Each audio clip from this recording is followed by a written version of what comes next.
Praise the Lord. இயேசு கிறிஸ்துவ நாமத்துக்கு ஸ்தோத்திரம் உண்டாவதாக. இன்றைக்கான வாக்குத்தத்த வசனம் ஏசாயா 41 10வது வசனம் பாருங்க. நீ பயப்படாதே, நான் உன்னுடனே இருக்கின்றேன் என்றார். பயப்படாதே அப்படின்னு சொல்லி சொல்கிறார். ஏன்னா நம்மளுக்கு ஒவ்வொருத்தருக்கும் உங்களுக்கு பயம் இருக்கும். ஏதோ ஒரு காரியத்துக்காக பயப்படுவீங்க. பயம் இல்லாமல் யாரும் இல்லை, ஆனால் பயப்படுவீங்க. ஆனால் இது கர்த்தர் நம்மளோட இருக்கும்போது அவர் சொல்கிறாரு, நீ பயப்படாதே அப்படின்னு சொல்கிறார்.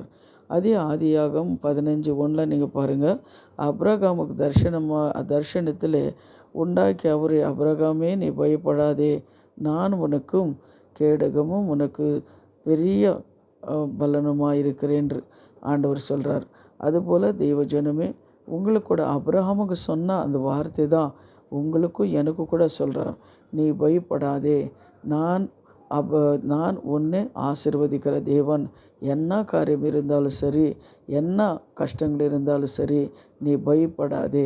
நம்ம பயப்பட்டால் ஒரு முழம் கூட்டுறதோ குறைக்கிறதோ இல்லை. அதனால் என்ன காரியம் இருந்தாலும் பயப்படாமல் இருங்க. கர்த்தர் உங்களை ஆசீர்வதிக்கிறவராக இருக்கிறார்.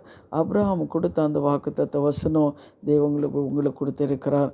அதே போல் உபாகம் 20:1 கூட நீங்கள் பாருங்கள். அவர் சொல்கிறார் பாருங்கள், இஸ்ராவேல் ஜனங்களை பார்த்து அவர் சொல்கிறார் பாருங்கள், அவர்களுக்கு பயப்படாயாக, உன்னை எகிப்து தேசத்திலிருந்து புறப்பட்டு பண்ணின உன் தேவனாகிய கர்த்தர் உன்னோடனே இருக்கிறார் என்று இஸ்ராவேல் ஜனங்களுக்கு சொல்கிறார். அதே போல் தான் உங்களுக்கும் தேவன் என்ன சொல்கிறதுன்னு, பயப்படாதீங்க. பயப்படும்போது பிசாசானவன் பல காரியங்களை செய்வான். நீங்கள் பயப்படாமல் தேவனை பாதத்தில் காலையில் மாலையில் ஜெபிக்கிறவங்களாக இருங்க. கர்த்தர் உங்களுக்கு எப்படிப்பட்ட காரியங்கள் இருந்தாலும் சரி, அவரால் ஆகாதது ஒன்றும் இல்லை.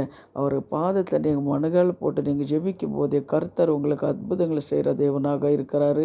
இந்த வசனத்தை நீங்கள் வசனங்களெல்லாம் தியானித்து ஜெபம் பண்ணி விசுவாசத்தோடு நீங்கள் ஜெபிங்க.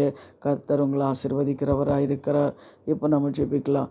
ஆண்டவரே, எங்களை அதிகமாக நேசிக்கிற பரலோக பிதாவே, அப்பா, இந்த காலை வேளையில் சுவாமி, இந்த வார்த்தைகளை கேட்குற ஒவ்வொரு பிள்ளைங்கள் மேலே தேவனே சுவாமி உங்கள் கரம் இறங்கட்டும். என்னென்ன காரியத்துக்காக பயப்படு கொண்டிருக்கிறாங்களோ அந்த காரியத்திலிருந்து விடுதலை கொடுக்கறதுக்காக நன்றி சுவாமி.